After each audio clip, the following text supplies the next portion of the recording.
let's turn your code into a game. But there's one problem. The computer doesn't listen as yet. So today, we're gonna fake it. Welcome to your first Python game. Guess the number between 1 and 5. Did you think of a number? Remember episode 1, we learnt about variables? And remember episode 2, we learnt print? So let's print a variable. So let's create a box called secret number and store the value of 3 in it. Now let's print that variable. And when we run it, this is what we should see. Boom! You just printed data stored in memory. Now episode 3, loops. Let's pretend you're guessing. If we print I, it will look like this. But we don't want to start at 0, we want to start at 1. So for this loop, I is the counter. And it keeps track of how many times the loop runs. But in programming, it starts from 0.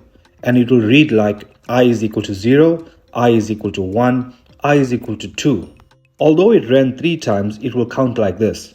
But we don't want that. We want our guesses to start from 1, go to 2, and then 3, right?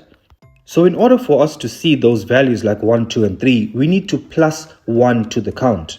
So that when every time I is equal to 0, we add 1, which is equal to 1. When I is equal to 1, we add 1, which is equal to 2. And when I is equal to 2, we add 1, which is equal to 3. And then it will show exactly the way we want it, like this. First guess, wrong. Second guess, still wrong. Last guess, you got it.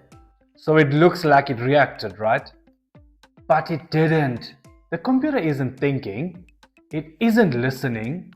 It's just following instructions. It doesn't care what you guessed because you never told it.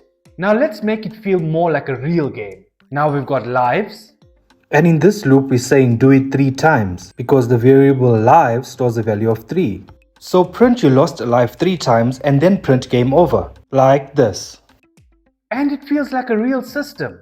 And this is how real games start.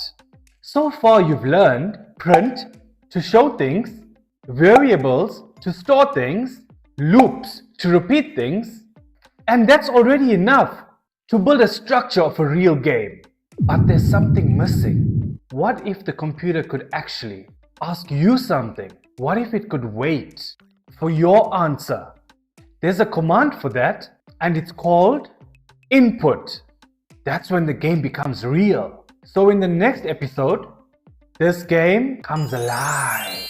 And I'll see you there.